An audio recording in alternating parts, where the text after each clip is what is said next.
இயேசுவை அகல ஆழ உயரமாய் எவ்வளவு அன்பு கூர்ந்தார். என்ன துன்பங்கள் வந்தாலும் அவர் என்னை கைவிட மாட்டார்.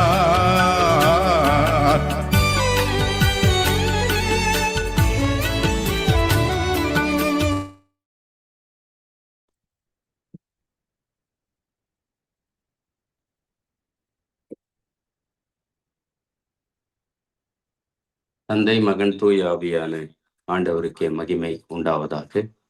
அன்பிற்கினியவர்களே, இந்த காலை தியானத்திற்கு தொடக்கமாக நாம் ஜெபம் செய்வோம். துதிகளுக்கு பாத்திரரே, தூயாதி தூயவரே, ஆண்டவரே சிவமை ஸ்தோத்தரிக்கிறோம் ஐயா. வாழ்விலே நீ தந்த மற்றும் ஒரு புதிய நாள், காலை வேலை தியான நேரம், இதை கர்த்தர்தாமே நீர் எங்களுக்கு ஆசீர்வதித்து தரும்படியாக வேண்டுகிறோம் ஐயா. இந்த வேளையில கூட நீர் இடைப்படும் உமது பிரசன்னத்தினால எங்கள் ஒவ்வொருவரையும் நிரப்பும் சுவாமி. உமது கரங்களிலே தாழ்த்துகிறோம் ஆண்டவரே, பொறுப்பெடுத்துக் கொள்ளும், ஆசீர்வதியும் இயேசுனுடைய வேண்டுகிறோம் அன்பின் ஆண்டவரே, ஆமென். அன்பானவர்களே, நாம் இணைந்து ஆண்டவரை போற்றுவானம். கீர்த்தனையில 104வது பாடல், தந்தேன் என்னை இயேசுவே இந்த நேரமே உமக்கே. இப்பாடலை பாடி ஆண்டவரை போற்றுவோம். தந்தேன் என்னை இயேசுவே இந்த நேரமே உமக்கே. தந்தேன் என்னை இயேசுவே இந்த நேரமே உமக்கே. உந்தனுக்கே ஊழியம் செய்ய தந்தேன் என்னை தாங்கி அருளோம்.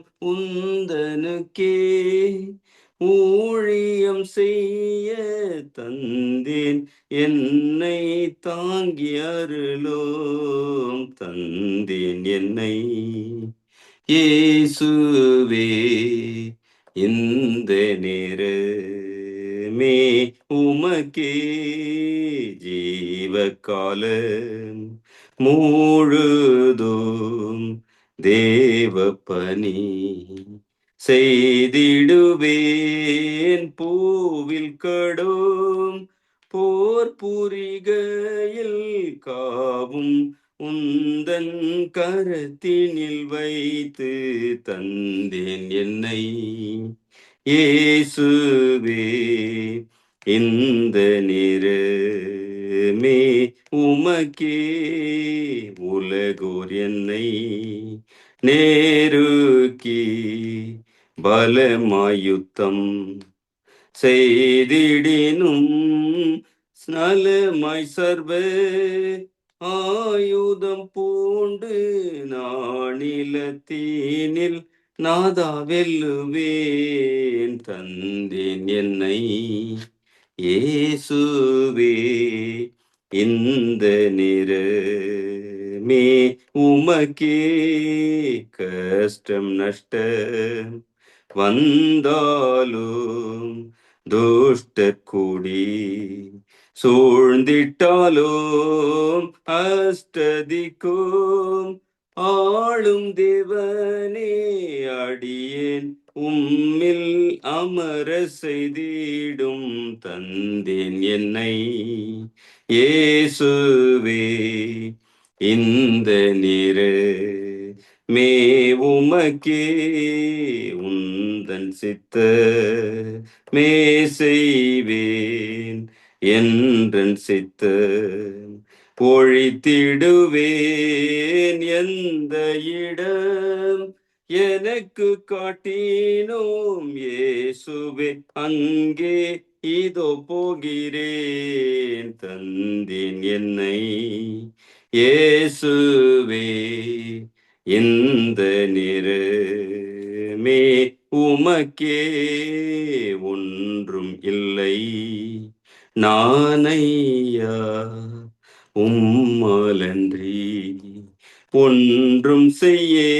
ஒன்றும் நன்று சிஷர் கழித்து ஆவியால் இன்றே அடியனை நிரப்போம் தந்தேன் என்னை இயேசுவே இந்த நிற மே உமக்கே உந்தனுக்கே ஊழியம் செய்ய தந்தேன் என்னை தாங்கி அருளும் தந்தேன் என்னை இயேசுவே இந்த நிறமே உமக்கே. பிரியமானவர்களே, நாம் நம்மை தாழ்த்துவோம், ஆண்டவர் சமூகத்துல அர்ப்பணித்து ஒப்பு கொடுத்து ஜெபம் செய்வோம். வாழ்வும் வளமும் அருளுகிற அன்பு நிறைந்த ஆண்டவர் இயேசு கிறிஸ்துவே, துதிகளுக்கு பாத்திரரே, தூயாதி தூயவரே, மை ஸ்தோத்தரிக்கிறோம் ஸ்தோத்தரிக்கிறோம் ஸ்தோத்தரிக்கிறோம் ஐயா. ஆண்டவர் இயேசுவே, எங்களோடு இருக்கிறவரே, எங்களை வழிநடத்துகிறவரே, வாழ வைக்கிறவரே, உமக்கு துதி ஸ்தோத்திரங்களை ஏறெடுக்கிறோம் ஐயா.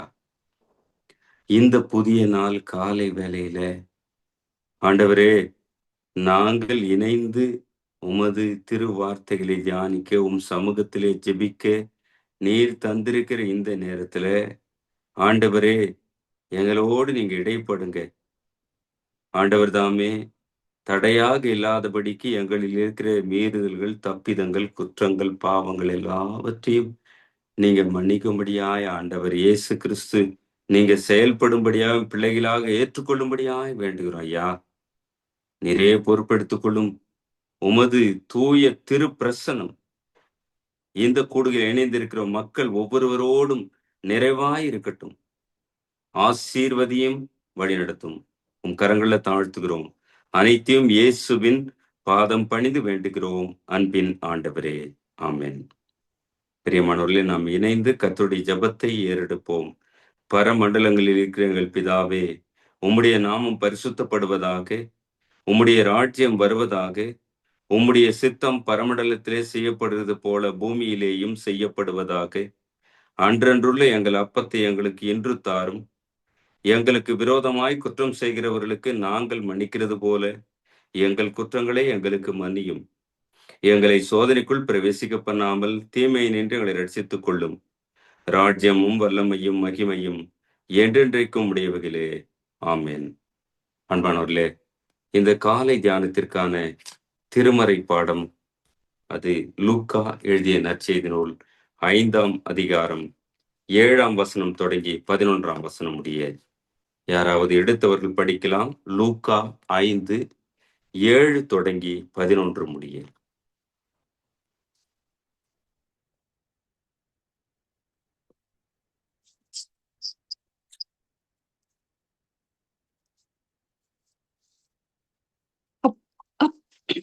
அப்பொழுது மற்ற படவில் இருந்த கூட்டாளிகள் வந்து தங்களுக்கு உதவி செய்யும்படிக்கு சைகை காட்டினார்கள்.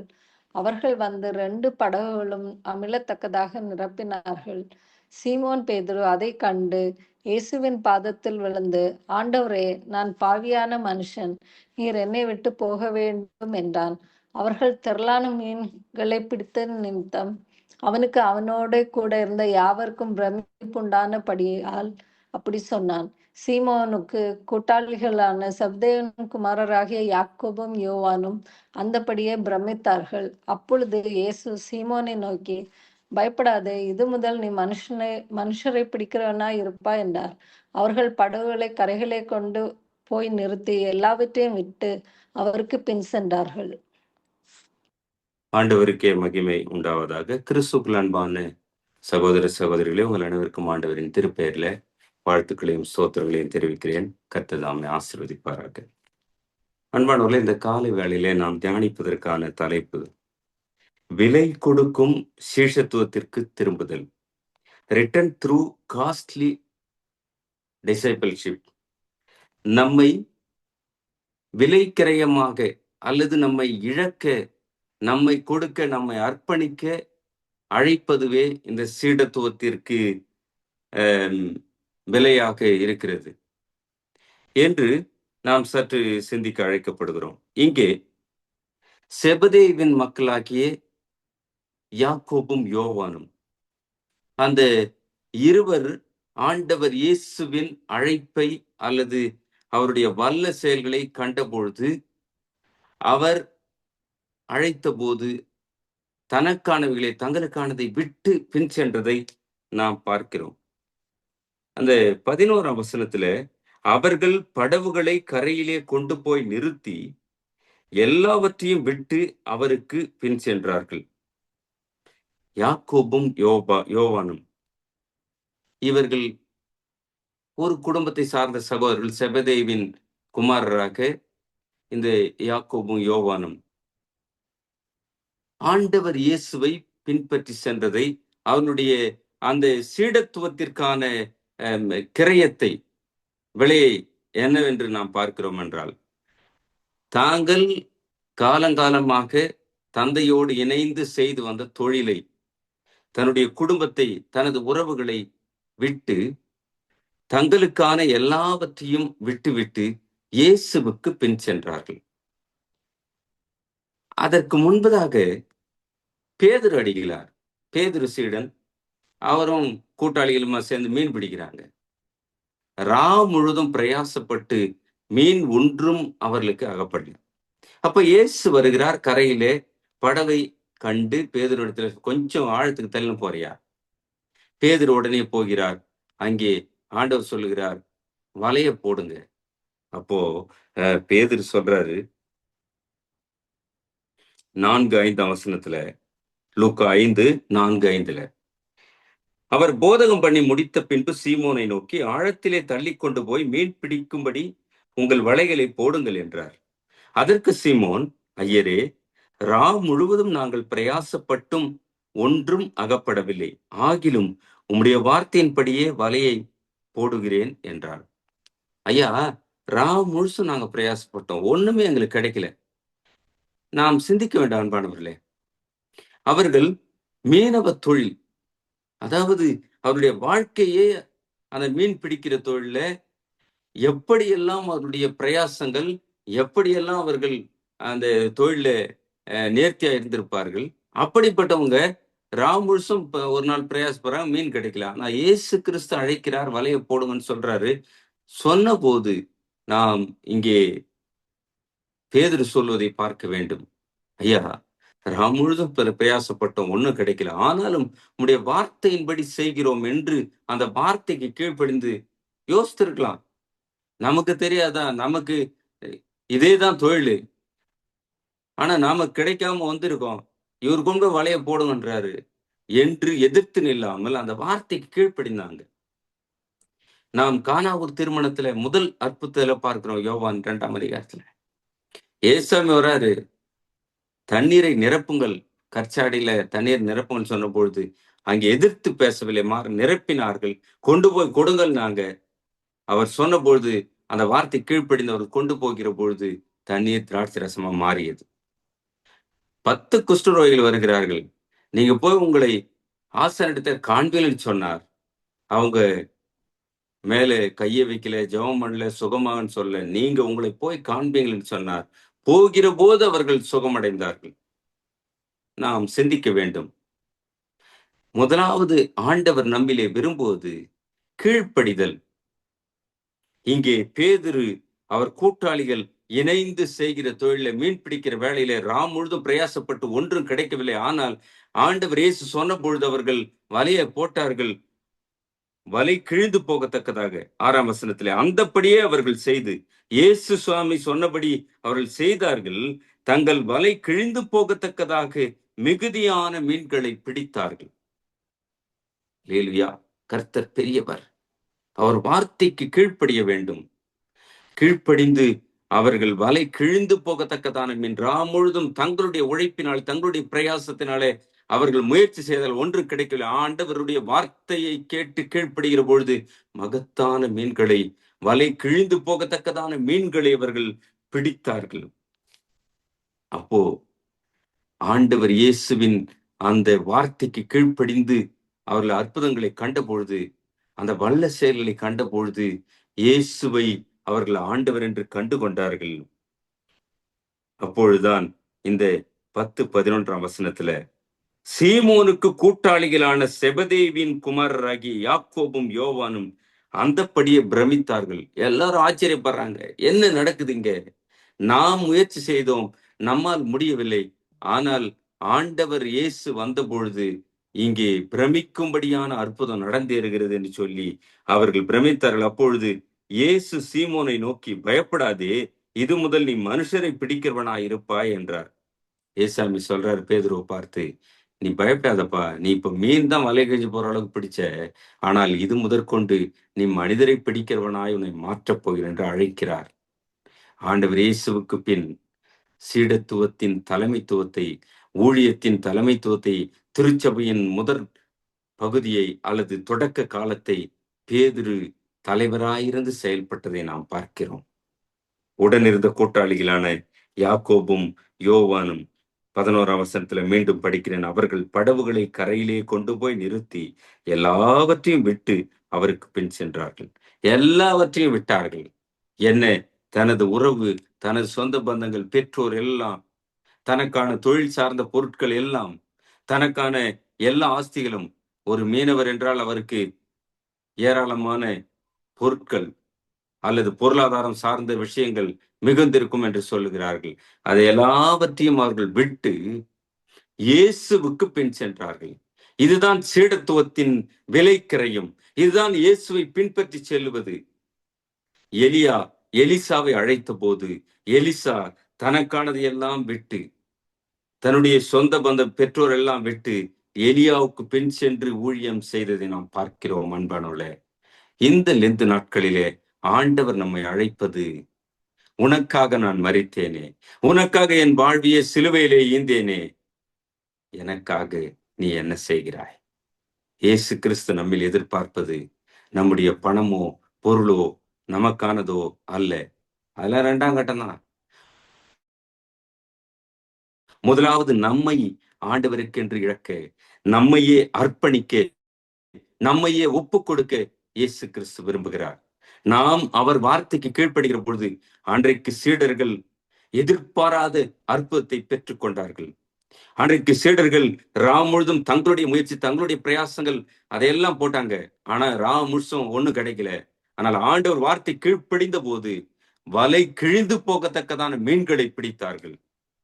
அதுதான் நம்மை அர்ப்பணிக்கிற பொழுது, ஆண்டவர் இயேசுவின் வார்த்தைக்கு கீழ்ப்படுகிற பொழுது கர்த்தர் செய்கிற மகத்தான செயல், அற்புத செயல் நாம் இந்த வேளையில சிந்திக்க வேண்டும். பிரியமானவர்களே, இயேசு கிறிஸ்து நம்மை அழைக்கிறார். மகனே, மகளே, என்னை உனக்காக கொடுத்தேனே, எனக்காக நீ என்ன கொடுத்திருக்கிறாய், என்ன கொடுக்கின்றாய்? நாம் சிந்திக்கலாம். ஆண்டவர் இயேசுவே, என்னையே உம்மிடத்துல கொடுக்கிறேன் ஐயா, என்னையே முற்றிலும் அர்ப்பணிக்கிறேன், எனக்கானதை உமக்காக இழக்கிறேன் என்று நம்மை அர்ப்பணிக்கிற பொழுது ஆண்டவர் இயேசு நம் வாழ்விலே மிக நேர்த்தியானதை செய்து முடிக்கிறவர். திருவார்த்தை சொல்லுகிறது, என் திருப்பெயரிலே ஒரு கலசம் தண்ணீர் கொடுத்தாலும் அதன் பலனை நீ காணாமல் போவதில்லை என்று நாம் சிந்திப்போம். இந்த வேளையில கர்த்தர் நம்மை அழைப்பது நம்மை இழக்க, இந்த லெந்து காலத்திலே நம்மை அர்ப்பணிக்க, நம்மை ஒப்பு கொடுக்க, நாம் முற்றிலுமாய் ஆண்டவர் சமூகத்திலே அவர் வார்த்தைக்கு கீழ்ப்படிந்து தாழ்த்துகிற பொழுது கர்த்தர் ஆசீர்வாதமாய் எல்லாவற்றையும் செய்வார். கிளென் டாட்சன் என்கிற ஒரு அடியவர் 1905 அமெரிக்க தேசத்துல பிறந்தவர். 1954 சைக்கிளிலே பயணம் செய்து நற்செய்தியை அறிவித்து செல்கிறார். அவர் வாழ்க்கை சரிதை அது ஒரு நீண்ட நிலையில் இருக்கிறது. 1-2 மட்டும் நான் உங்களோடு பகிர்ந்து கொள்ள விரும்புகிறேன். ஜிம்பாப்வே பள்ளத்தாக்கில் இருக்கிற பழங்குடியின மக்கள் மத்தியில அவர் நற்செய்தி அறிவிக்கிறவராக சைக்கிள்ல நீண்ட தூரம் பயணிக்கிறார். பயணித்து ஆங்காங்கே இருக்கிற பழங்குடியின மக்களை சந்தித்து அவர் ஆண்டவர் இயேசுவின் நற்செய்தி அறிவித்து செல்லுகிற பொழுது மாலை பொழுதாகிறது. அவருக்கு மிகுந்த களைப்பு. ஒரு இடத்துல படுக்கலான்னு படுகிறார். அப்போ பழங்குடியின மக்கள் வராங்க. ஐயோ, யானை பெருங்கூட்டமாய் வருகிற இடம், இங்கே தங்காதீங்கன்னு சொன்ன பொழுது அவர் விசுவாசத்தோடு சொன்னது, யானைகளை காட்டிலும் வல்ல ஆண்டவர் என்னோடு இருக்கிறார், அவைகளிலிருந்து என்னை காக்கிற தெய்வம் ஆண்டவர் இயேசு என்று சொல்லுகிறார். அப்போ பழங்குடியின மக்கள்லாம் ஆச்சரியத்தோடு பார்க்கறாங்க. அப்ப அவர்களோடு இருந்து அந்த வேளையிலே ஆண்டவரின் பாதுகாப்பின் செய்தியை, ரட்சிப்பின் செய்தியை அவர்களோடு பகிர்ந்து கொள்கிறார். அவர் தமது 21ஆம் வயதில மிஷனரி பயணத்தை இப்படி தொடங்கினவர். அந்த ஜிம்பாப்வே மக்கள் மத்தியில அல்லது பழங்குடியின மக்களாய் வாழ்ந்த இடத்துல புல்குறைகள் அமைத்து மண் வீட்டிலே மின்சாரம் இல்லாத சூழலிலே தான் அவர் வாழ்ந்தார். குடிக்கவும் அவர் குளிக்கவும் தண்ணீர் எடுத்து வர பல மைல்கள் நடந்து சென்றுதான் அதை எடுக்கணுமா. குளிக்கவோ குடிக்கவோ ரொம்ப எத்தனையோ மைல்கள், ஏறக்குறைய 18-20 மைல்கள் என்று சொல்லுங்க, அதையும் தாண்டி தான் தண்ணீர் அங்கே எடுத்து வந்து அவர் வாழ்ந்துள்ளார். இப்படிப்பட்ட கடினமான சூழல் 40 ஆண்டுகள் இந்த கிளைட் டாட்சன் அந்த பழங்குடியின மக்கள் மத்தியிலே ஊழியத்தை செய்திருக்கிறார். அங்கே 26 ஆலயங்களை கட்டியிருக்கிறார். 126 பழங்குடியின மக்களுக்கு ஞானஸ்தானம் கொடுத்திருக்கிறார். அந்த மக்கள் மத்தியில மருத்துவ பணிகளை செய்திருக்கிறார். அந்த மக்களுக்கான உணவு தேவைக்காக ஒவ்வொரு கிராமங்களிலும் முகாமிட்டு அந்த மக்களுக்கான உணவை அவர் கொடுத்திருக்கிறார். இப்படி அவர் செய்த ஊழியத்தின் பலனாக அநேகர் ஆண்டவர் இயேசுவை அறிந்து கொண்டிருக்கிறார்கள்.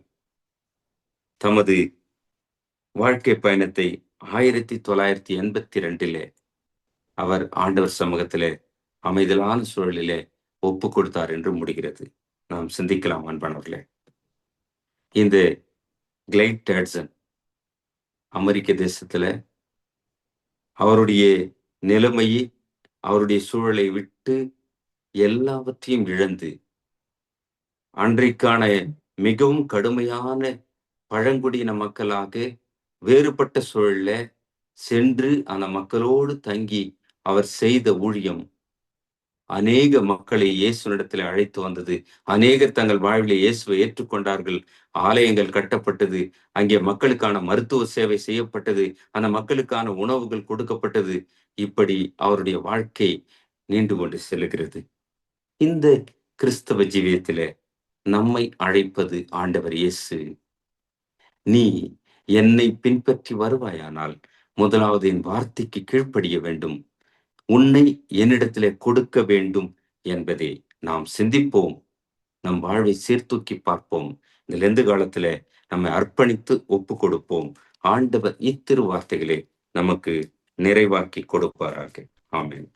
தொடர்ந்து நாம் இணைந்து அப்போஸ்தலருடைய விசுவாச அறிக்கையை சேர்ந்து எடுப்போம். வானத்தையும் பூமியும் படைத்த சர்வ வல்லமை உள்ள பிதாவாகிய தேவனை விசுவாசிக்கிறேன். அவருடைய ஒரே குமாரனாகிய நம்முடைய நாதர் இயேசு கிறிஸ்துவை விசுவாசிக்கிறேன்.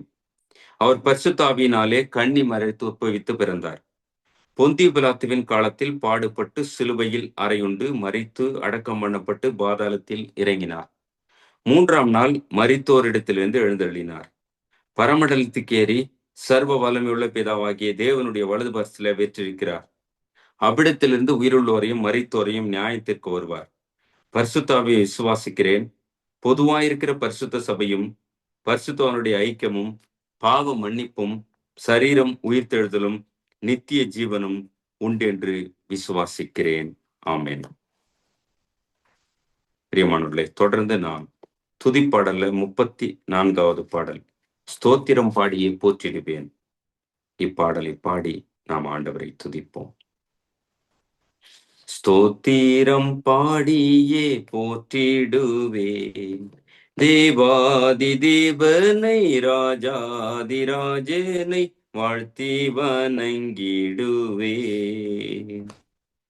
தேவாதி தேவனை ராஜாதிராஜனை வாழ்த்தி வணங்கிடுவேன். அற்புதமான அன்பே என்னில் பொற்பரன் பாராட்டும் தூய அன்பே என்றும் மாறா தேவ அன்பே என்னுள்ளம் தங்கும் அன்பே. ஸ்தோத்திரம் பாடியே போற்றிடுவேன் தேவாதி தேவனை ராஜாதிராஜனை வாழ்த்தி வணங்கிடுவேன்.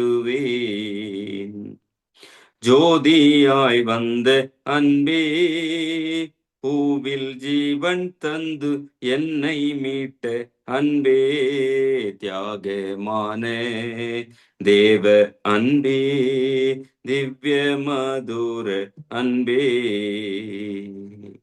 மாய உலக அன்பை நம்பி மாண்ட என்னை கண்டழைத்த அன்பே என்னை வென்ற தேவ அன்பே என்னில் பொங்கும் பேரன்பே